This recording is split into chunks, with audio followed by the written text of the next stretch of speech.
Third phase, my.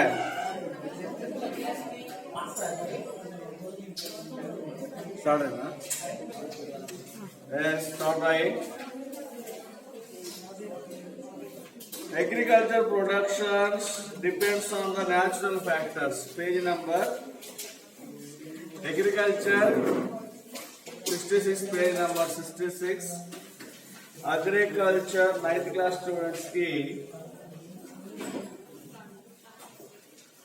agriculture crops depend on the seasons. Agriculture production depends on the natural factors.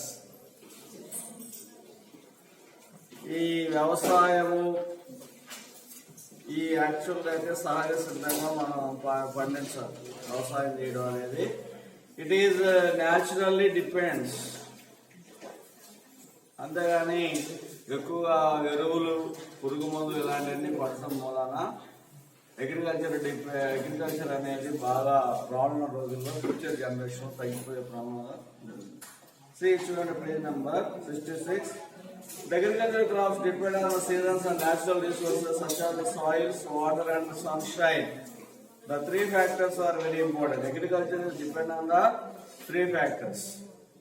First one is resources of soil, water and sunshine. ఈ మూడు అవసరం. మంచి పంటలు పండాలంటే మంచి నీరు కావాలి, ఇరిగేషన్ వాటర్ కావాలి, మంచి సన్షైన్ ఉండాలి. కొద్దిగా వర్షం పడతామంటే చెట్లు పాడైపోతాయి. అలానే సాయిల్ బాగా మంచిగా ఉండాలి. ఇవన్నీ ఉంటేనే అగ్రికల్చర్ వ్యవసాయం చేయడానికి అనుకూలమైనటువంటి వాతావరణం ఉంది. The temperature and humidity, the conditions are the important. Some crops can be cultivated only a specific seasons regardless of the availability of water and other inputs. Therefore, the region of the different crops are grown into the different seasons. When you visit in the Santa, the fruit vegetables market in the different seasons, you would notice the differences. మీరు సంతలు కానీ వెళ్తే అక్కడ రకరకాలైన fruits, ఏ సీజన్లో దొరికే fruits అక్కడ మనకి availability ఉంటుంది. అంటే మనకు సంతలు తక్కువ, మనకు గొర్రెల సంతలు ఉంటాయి. కానీ అదే నీకు కొన్ని ఏరియాస్లో విశాఖపట్నం ఈ ట్రైబల్ ఏరియాలో సంతలకి వాళ్ళకి ఫారెస్ట్ ప్రొడక్షన్ ఏ విధంగా వాళ్ళన్నీ కూడా తీసుకొస్తారు. అడవుల్లో దొరికేవన్నీ తీసుకొచ్చి బయట మార్కెట్లో అమ్ముతూ ఉంటారు. ఇవి పెద్ద బిగ్ సంతాస్ అనేటువంటివి డిఫరెంట్ పార్ట్స్లో ఉన్నాయి ఇండియాలో. There are also many differences in the natural conditions between the different regions in the country. We have looked at the differences between the different regions in Andhra Pradesh, Rayalaseema, Telangana, Coastal Andhra. There are the differences across these regions. మనకు ఎక్కువగా సంతలు ఎక్కువగా శ్రీకాకుళం, విజయనగరం, విశాఖపట్నం ఈ జిల్లాలో ఎక్కువగా మనకు సంతలు బాగా ఎక్కువగా ఉంటాయి. అంటే ఆ సంత అంటే ఏంటి? అక్కడ వారానికి సరిపడేటువంటి వస్తువులు మొత్తం ఎసెన్షియల్ కమాడిటీస్, కూరగాయలు కానీ మొత్తం వాళ్ళకి దొరుకుతాయి అన్నమాట. Besides the land reforms such as the abolition of the Jamindari, the Land Sealing Act, the newly formed the government is also initiated other important policy changes. They can be seen into the phases 1950, 65, 66, 90, post 91. Each the faces significance into the Indian agriculture. మన Indian agriculture 1951 నుంచి 1950-65 మధ్యలో ఏ విధంగా ఉంది అంటే green revolution period అనేది start అవుతుంది 1950-60 దగ్గర నుంచి.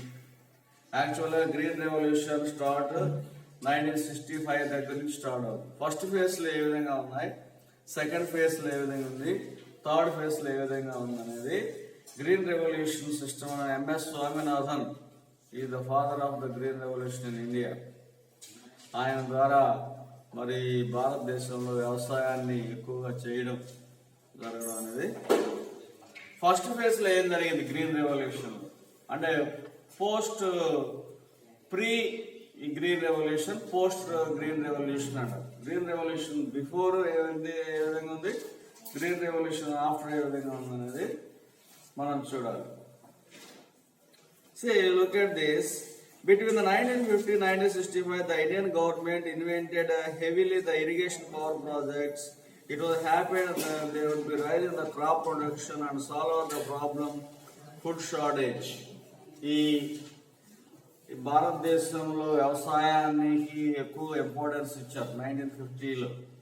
ఫస్ట్ 5 year ప్లాన్స్, ఇప్పుడు 5 year ప్లాన్స్ లేవు మన ఇండియాలో. అది తీసేసి మోడీ వచ్చిన కాడ నుంచి నీతి ఆయోగ్ అని పెట్టాడు.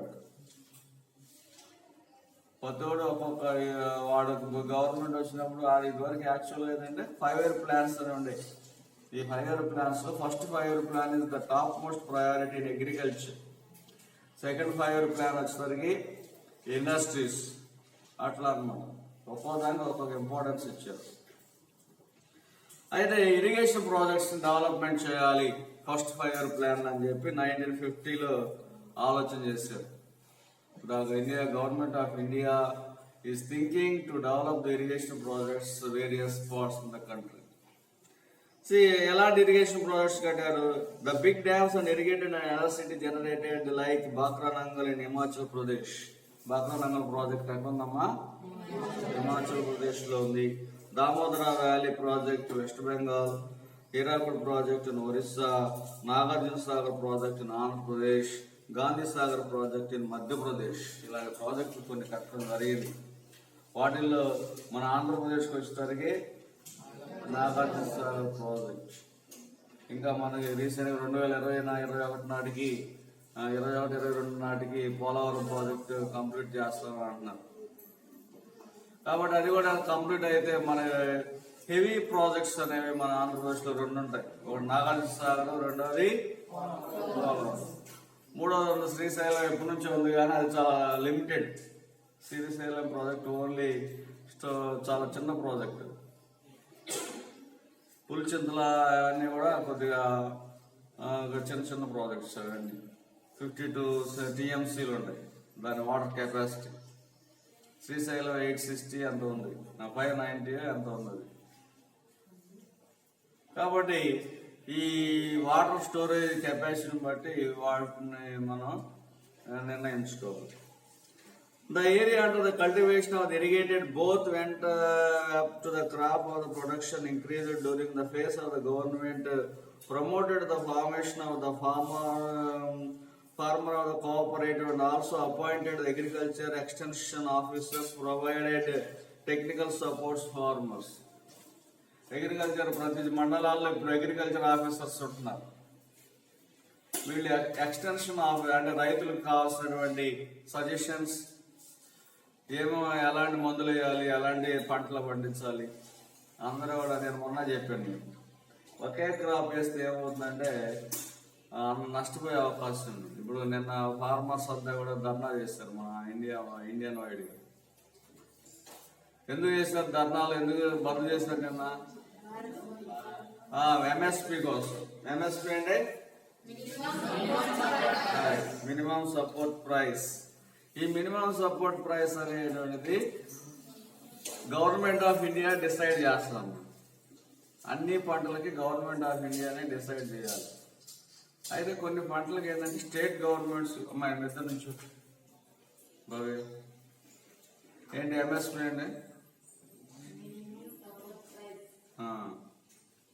Minimum support price. దీని మీద ఎక్కువ డిస్కస్ జరిగింది అన్న. టీవీలో అందరూ వాచ్ చేస్తే మీరు ఈ విషయాలు తెలుస్తాయి. మన ఏగాడికి ఎందుకు మన కరోనా ఎంత వచ్చింది, కరోనా తగ్గిందా, ఇవి కాదు. కరెంట్ బర్నింగ్ టాపిక్స్ ఏంటి, ఇండియా వేడికి ఏ విధంగా ఉన్నాయి, వరల్డ్ వేడికి ఏ విధంగా ఉన్నాయి. మరి నిన్న చూస్తే ఇంగ్లాండ్ దేశంలో మరి అందరికి వ్యాక్సిన్ ఇస్తున్నారు. అవును, వ్యాక్సిన్ అందరికి 90 ఏళ్ల మహిళలకు కూడా ఇచ్చారు, ముసలాం. మన ఇండియాలో వ్యాక్సిన్ కొనాలంటే కొన్ని కోట్ల రూపాయలు అవుతాయని మోడీ వెనకాడుతున్నాడు. అర్థం అట్లా ఏ కంపెనీని కొనాలి, చైనా రష్యా వాడు కొనాలా, అమెరికా వాడు కొనాలా అనేది పెద్ద ప్రాబ్లం. ఇప్పుడు మన ఇండియా వాడు తయారు చేసి అప్పుడే బయటికి రాదు, ఇంకా టైం పట్టింది. అప్పటికి ఉండాలి, ఎలా చచ్చిపోతే ఏం చేస్తారు? అంతా చదువు దాని గురించి తర్వాత చెప్తాను. చూడండి. During this phase, the government promoted the irrigation extension officers, farmers supported the variety of the innovatives, especially the small farmers were taken to the middle or block level through the community development projects. Community development projects అని చెప్పి కొన్ని small farmers, చిన్న రైతులకి, చిన్న రైతు అంటే ఎవడు 2 ఎకరాల కన్నా లోపు ఉన్న వాళ్ళని small farmers and those who are below 2 acres land, that farmers is small farmers అంటారు. 2 నుంచి 5 ఎకరాలు ఉంటే మిడిల్ క్లాస్ ఫార్మర్స్ అంటారు. 5 ఎకరాల పైన ఉంటే వాళ్ళని ల్యాండ్ లార్డ్స్ అంటారు. అర్థమవుతుందా? Small farmers, medium farmers, large farmers అని చెప్పి 3 రకాలైన ఫార్మర్స్ మన ఇండియాలో ఉన్నారు. ఎవరు చేస్తున్నారు వ్యవసాయం? అందరూ కౌలుకి చెడలో కూర్చోండి. కూలి చేసేవాడు ఒకడు, సో కనిపించేది ఒకడు. అవునా కదా? ఎండకి నిజంగా రైతులు ఎవరు చేస్తున్నారు ఈ రోజుల్లో? అసలు ఎవరు చేయట్లా వ్యవసాయం. నెక్స్ట్ చూడండి. The situation depends on the countries for the food of the requirements. The worried the Indian leaders. The government has been the changes of the policy towards the agriculture was called Green Revolution. Green Revolution mundu the government of India initiated to develop the various projects. ఈ ప్రాజెక్టులన్నీ కట్టడం మూలన నీళ్ళ అంటే irrigation కావాల్సిన అంటే agriculture కావాల్సినటువంటి వాటర్ని సప్లై చేయొచ్చు అనే ఆలోచనతో ఫస్ట్ ఫేజెస్ లో the green revolution, pre green revolution, post green revolution అంటారు. ప్రీ గ్రీన్ రెవల్యూషన్ అంటే ముందు, పోస్ట్ అంటే తర్వాత. కాబట్టి గ్రీన్ రెవల్యూషన్ ముందు ఏ విధంగా ఉంది అంటే అగ్రికల్చర్ డెవలప్ చేయడానికి ఇరిగేషన్ ప్రాజెక్ట్స్ కట్టారు. బ్రాక్రానంగల్, నాగార్జున సాగర్, హీరాకుడ్, ఇందిరాగాంధీ సాగర్, గాంధీ సాగర్, ఇలాంటి projects. In second phase 1966 to 1990 the green revolution and spread. 1966 నుంచి గ్రీన్ రెవల్యూషన్ స్టార్ట్ అయింది. చూడరా టైం ఎంత. గ్రీన్ రెవల్యూషన్ స్టార్ట్ అయింది.